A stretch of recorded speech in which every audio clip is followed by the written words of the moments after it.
What is good, YouTube? Quinn Wade Basketball Analysis coming to you with a quick video. Today we're going to talk about Carmelo Anthony, a guy that has come through for the Portland Trail Blazers time after time after time this entire season in the seeding games, knocking down big shots, making plays, being there for Dame and CJ.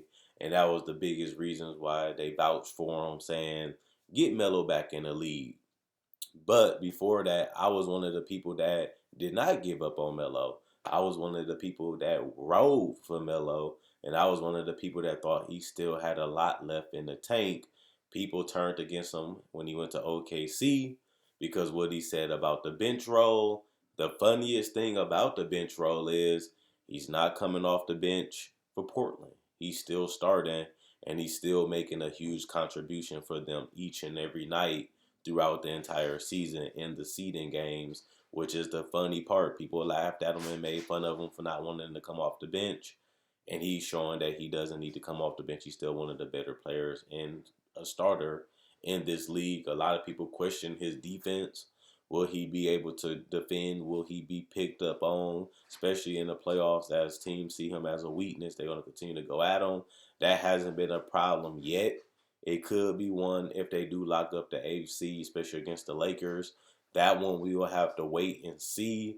But other than that, Carmelo has been productive. He has been a 15-plus point scorer. His efficiency from mid-range hasn't been as good, which I said was going to be a problem as he did get older years ago, just because he doesn't have the explosiveness. He doesn't have as the mobility as he used to, and he's taken a lot more further away jumpers. He used to get a lot more closer to the rim. Now it seems like he settles a lot more for longer jumpers instead of getting closer to the basket and then taking it. And he still does do the face up, but he's a little bit more predictable because he doesn't have that explosion and that bounce, making it a little bit more easier to contest those mid range from 15 on in. And his finishing diminished even when he was in New York, and especially after the knee surgeries that he had in New York. So I knew that that was going to be a problem. But him getting traded to OKC really forced him to look at his career, I should say, from a different perspective, just because he was no longer the number one option. He was no longer the franchise player. He was now the third or fourth, because people like Steven Adams at that time too, best player on the team, and he had to adjust and modify his role to fit other players and other stars instead of other stars happen to play and fit in with him because he's no longer the number one banana. It was Russ and PG. And even though they had success making it to the playoffs, he took the bulk of the blame for why the Thunder didn't win because he was so terrible defensively and he never accepted that bench role and he still wanted his shots. And they just threw him under the bus to the point where it damaged his reputation and it damaged his brand and his name as a player because everybody went from rooting for him to now they're doubting him and thinking that he's on his way out, which we would come to see in Houston, where they needed somebody like Melo, is what they made it seem like. Once they got Melo, it was always awkward. It was always something wrong. And he had a couple bad games and he had a small amount of good games.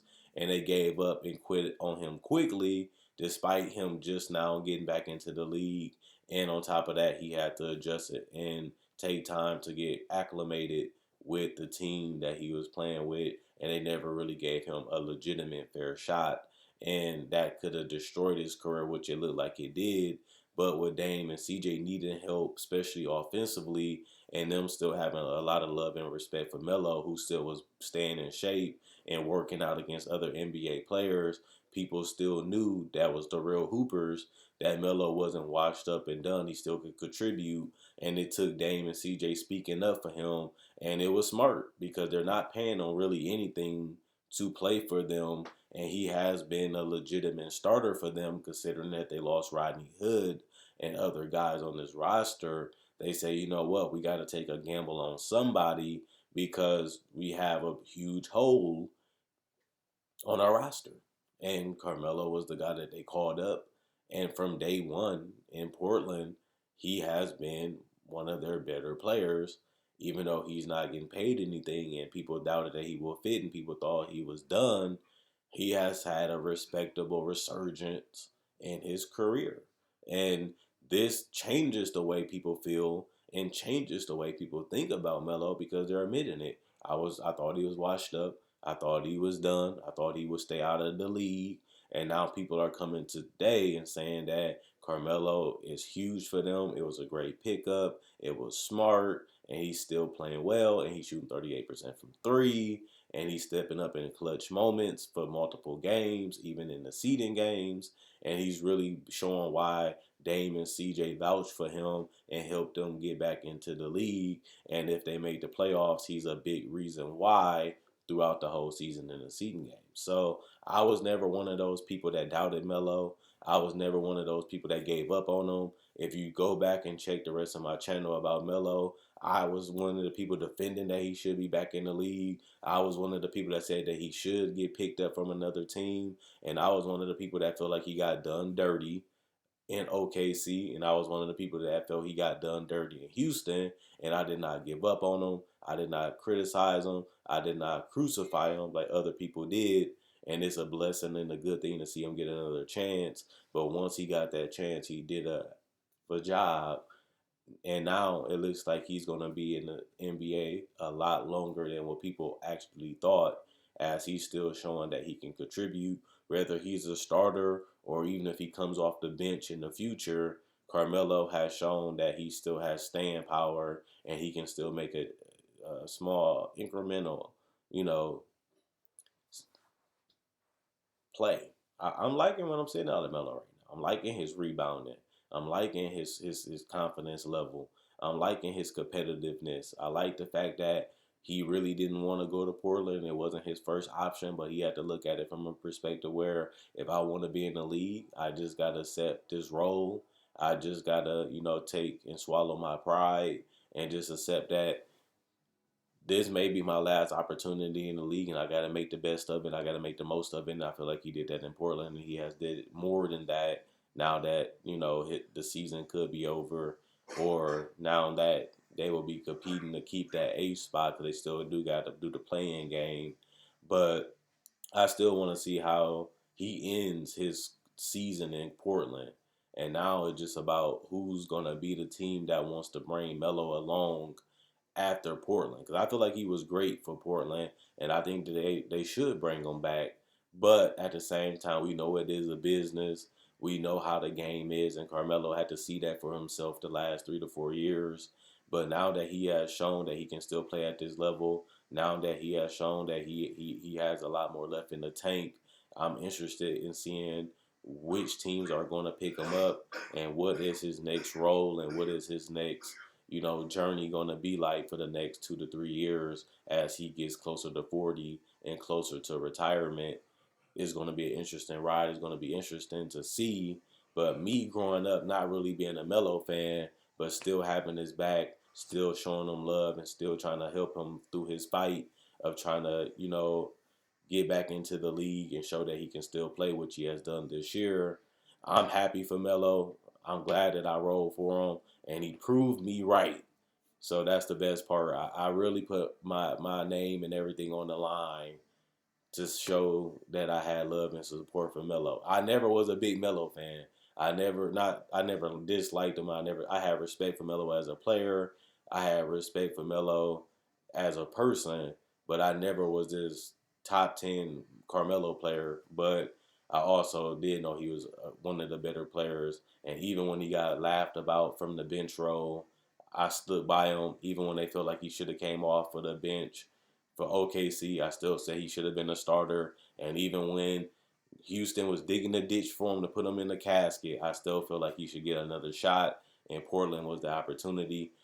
Got love for you, Melo. I'm happy you're in the league. I'm happy you're doing your thing, and I'm happy that you still starting and showing that you can still put work in and compete with the best players in the world. Not only that, I'm glad that you proved your haters and your doubters wrong, and did your thing and found a way to really show that you got a lot more and a couple more years to go before you're ready to retire and when you actually should retire. So thanks, Melo, for proving me right. I'm happy that he's doing his thing, and I know the Blazers are happy that they got him because he has made a significant difference, and he filled a void that they needed, and he filled the position that they needed, and he has really helped and stepped up his game, and it's good to see that, and it's a positive, even if it was the ending way to go out. Now we just got to see how he potentially will play in the playoffs, and if he continues to play like this, he might have 2 to 3 more years instead of 1 or 2 more years. And I think that's the point Melo was trying to make at the end of the day when he said that about coming off the bench. But that's the end of the video. Check out my website, analysisplayground.com. Link in the description, comment section below.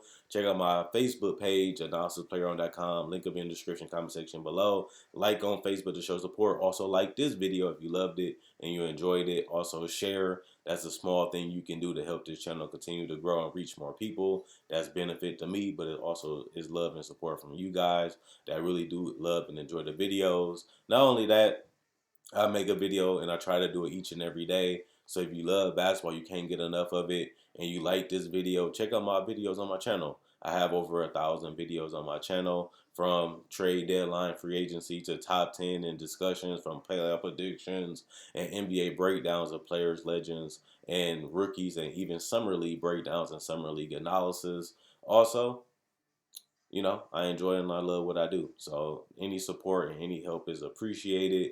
Not only that, um, it's just a good moment right now for the NBA with the testing, and it's just a good moment to have it back.